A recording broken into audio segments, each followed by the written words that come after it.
Anadia, au Portugal, le 10 juillet. Sous un soleil de plomb, Églantine Rayet est sacrée championne d'Europe. 2 mois plus tard, à Wollongong, en Australie, elle s'adjuge la médaille d'argent au championnat du monde. 2022, année faste pour Églantine Rayet. 2022, année de la confirmation pour la jeune Normande de 18 ans, déjà sacrée double championne de France sur route et en contre-la-montre en 2021. Avant elle, seuls 2 cyclistes avaient réussi pareille performance, Pauline Ferrand-Prévot et Juliette Labousse. La première détient désormais 14 titres mondiaux, la seconde s'est classée 4e et première française du Tour de France l'été dernier. C'est vrai que c'est des grands noms quand même, les deux, franchement c'est mes 2 cyclistes préférés, c'est vraiment celle que j'admire le plus. Juliette Labousse, Églantine la côtoiera désormais au quotidien dans l'équipe néerlandaise DSM, avec laquelle elle s'est engagée pour les 2 prochaines saisons. Il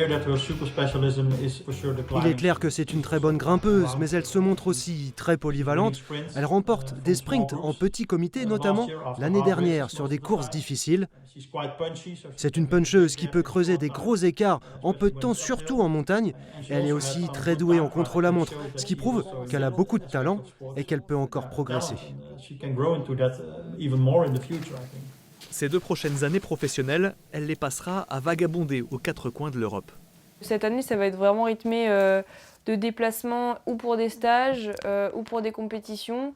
Mais voilà, c'est toujours de la découverte et en vrai, c'est des belles expériences aussi de pouvoir vivre si jeune à l'étranger, etc. C'est vraiment super.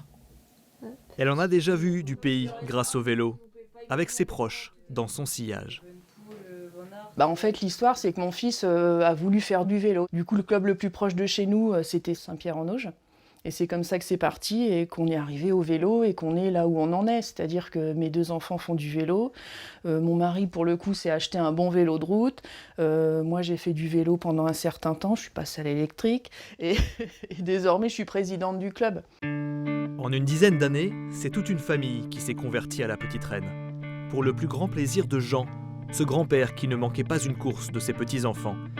Jusqu'au 14 juillet 2021, où il décède tragiquement, à vélo, renversé par un chauffard. 2 semaines seulement avant les championnats de France d'Églantine. Ceux-là même où elle a tout raflé. On a vraiment vécu d'un ascenseur émotionnel. 2 fois médaillée sur le même championnat.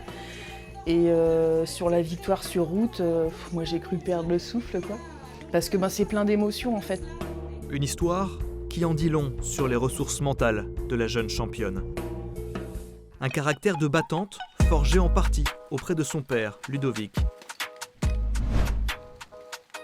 Un papa qui ne compte d'ailleurs plus les heures à pédaler avec sa fille sur les petites routes de l'Argentanais ou du pays falaisien. Ça représente une activité assez nouvelle depuis 8 ans maintenant. Après avoir initié des enfants au cross et aussi à l'accordéon, ils sont finis par le vélo. Et c'est une belle école au niveau sportif et puis du savoir-vivre et du savoir-être.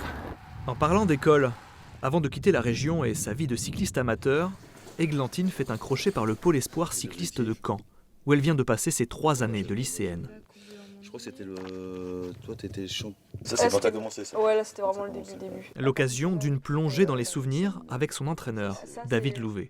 Ça, c'est ton premier titre des championnats de Normandie, ça. Ouais, 2018, je pense. C'est rigolo parce qu'à chaque fois, il y avait toujours une fille que j'avais l'impression que je pourrais jamais la battre. Au début, il y avait vraiment un manque de confiance en elle. Elle avait vraiment un manque de confiance en elle, surtout dans le peloton, parce qu'elle tombait régulièrement. Elle avait peur, hein, franchement. C'est pour ça qu'elle partait souvent toute seule devant, parce que au moins, on était sûr de pas tomber. C'est vrai que je suis arrivée ici, je savais pas trop pourquoi je faisais du vélo. Et c'est vrai qu'à chaque fois qu'on fixait des objectifs, j'aimais pas trop, parce que déjà, j'aime pas trop me fixer des objectifs, parce que j'ai trop peur de pas les atteindre et de décevoir, en fait. Bien loin de décevoir, Églantine suscite même déjà des vocations. À chaque fois, dans mes entretiens, je demande s'ils ont des idoles. Et les garçons, souvent, c'est Van der Poel ou Van Aert. Et pour les filles, à chaque fois, c'était... j'ai eu les 3 mêmes réponses. Elles m'ont dit Églantine Rayet. Comme quoi, elle donne réellement envie aux jeunes filles de performer. Et elle est quand même idolâtrée au niveau de la Normandie. Une raison de plus, s'il en fallait, de la nommer marraine de la prochaine promotion du pôle espoir cycliste.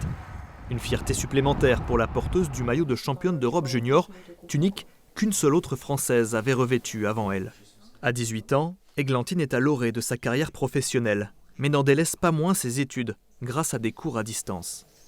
J'ai juste emmené mon PC et j'ai tous mes cours dedans, donc c'est ça qui est vraiment pratique. Je pense que c'est le meilleur moyen que j'ai trouvé d'obtenir un diplôme de manière professionnelle, on va dire, en conciliant la vie sportive et la vie scolaire. Gourmande et gourmet, elle se verrait bien un jour tenir un coffee brunch. Un projet qui a bien le temps de mijoter. À peine a-t-elle écrit les premiers chapitres de son histoire à deux roues, des premiers coups de pédale à Saint-Pierre-en-Auge, au titre français et européen, qu'elle a déjà dans le viseur une véritable saga. Il y a la Flèche Wallonne, des courses comme ça qui sont vraiment exceptionnelles et les championnats du monde, ça fait toujours rêver les cyclistes. Et après, il y a des grands tours comme forcément le Tour de France. S'il y avait une étape en Normandie, ce serait vraiment, je pense, incroyable. Les rêves, en tout cas, ne manquent pas.